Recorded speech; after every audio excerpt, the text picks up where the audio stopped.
Oh yeah, back, back again. John Augustine went upon her, amen. Were you there when they crucified my Lord? Were you there when they crucified my Lord? Sometimes it causes me to tremble, tremble, tremble. Were you there when they crucified my Lord? Were you there when they nailed him to the cross? Were you there when they nailed him to the cross? Sometimes it causes me to tremble, tremble, tremble. Were you there when they nailed him to the cross? Were you there when they took him down from the cross? Were you there when they took him down from the cross? Sometimes it causes me to tremble, tremble, tremble. Were you there when they took him down from the cross? Were you there when they laid him in the tomb? Were you there when they laid him in the tomb? Sometimes it causes me to tremble, tremble, tremble. Were you there when they laid him in the tomb?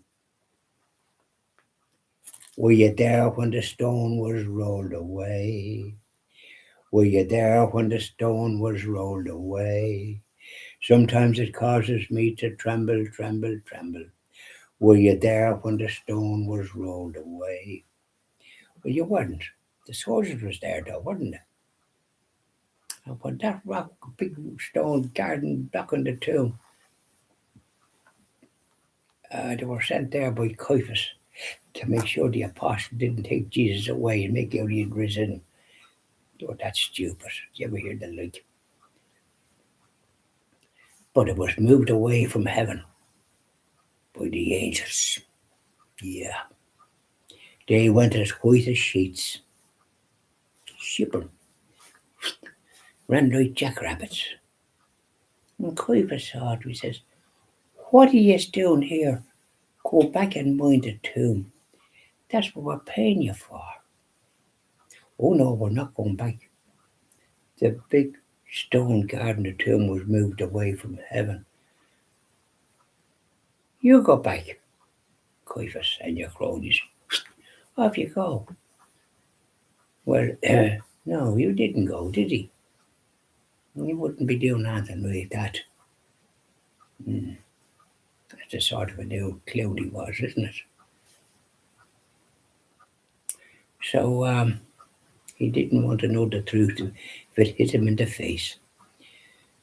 So he says, we better reward you. The 30 pieces of silver, but it's a waste of time. We know all about it.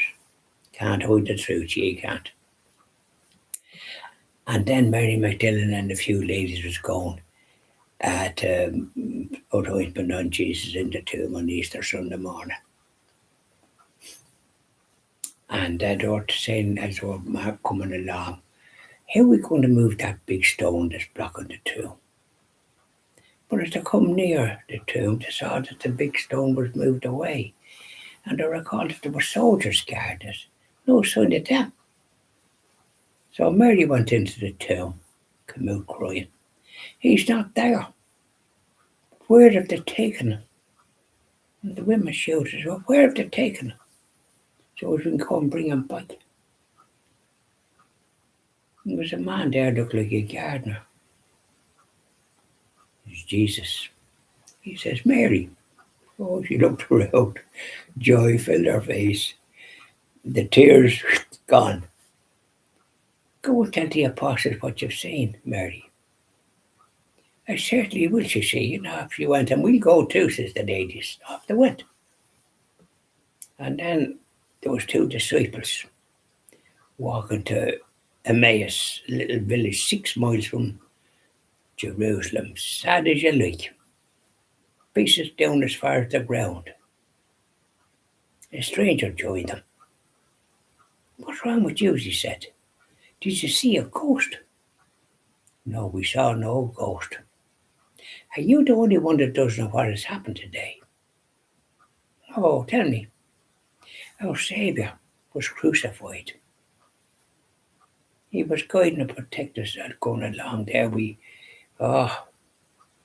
are we going to do now? So the stranger walked along the road with them and told them about the scriptures and so on, and their mood lifted. They felt like whistling, but they didn't. Oh no, they didn't want to be doing that racket. Is that so? They say now and again. Not very interested in that. Didn't feel the journey going, but it was getting dark, and the stranger was about to go on and said, "Hold on now, or that. It's getting late. Come and join us and have a bite to eat and stay the night and then continue your journey in the morning. All right, to see, I'll go with you." Yeah, and off he went. And as we're having the meal and the breaking of the bread, they recognized Jesus. And he disappeared. Well, they looked at one another and said, "What doesn't that bait Banniger that says?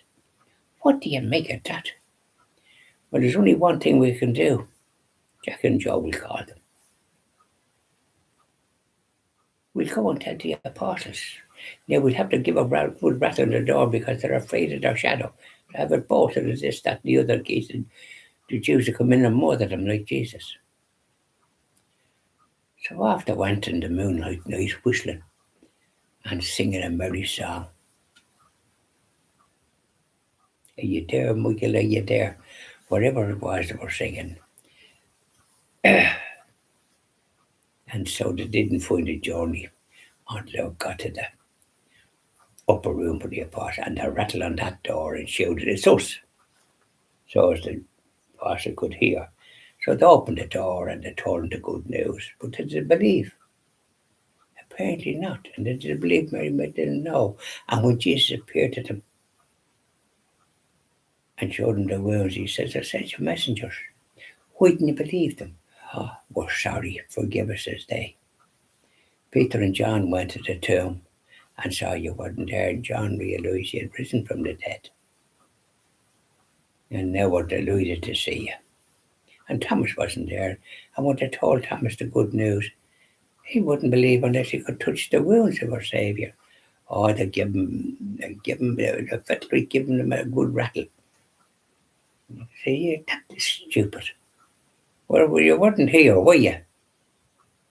Gallivanting or wherever you were at. So he was there. About a week later, or 8 days, and Jesus appeared again. Jesus said to him, "Put your hands here to his wounds." And Thomas did that and cried out, "My Lord and my God," ashamed of his unbelief. And Jesus looked kindly at him. "You believe because you've seen. Blessed are those that haven't seen and yet believe." That's Catholics down the centuries. We believe. And then there's St. John of the Cross. All those lovely people that had visions and all the rest of it. Giving witness, and that marvellous. Yeah, and this priest is an order about the cross as well. The cross at Calvary. No, in this where I am living, there's no room that hasn't got a cross. And our house has been blessed twice by Father Peter Yousnan, who was very good. And you're not as fit as you used to be, God help him. We were marching up the years. We're not as fit. We can't run like jackrabbits. No, we can't. And so when Thomas was there, so we believe. Oh no question or doubt about it. And we say the Station of the Cross. I'll be staying up now shortly when I go to the Sun House. And I'll be feeding the birds, of course, before that. We have work to do. It's not all easy going. Have to think of them yokes. Robins and this, that, and the other, and bullfinches, or whatever you call them, and even wrens. They're all hanging around. They take their train coming down for the food. That's strange. You know, it's a little, that's their breakfast, isn't it? So there we are. Enjoy the rest of your day. And we will, as my Uncle Edward Tregard used to say, we'll proceed and do our little items. I'll do the reflections after this, the daily reflections. It's a good thing to have, daily reflection. So bye now. Dee dee doi doi doi.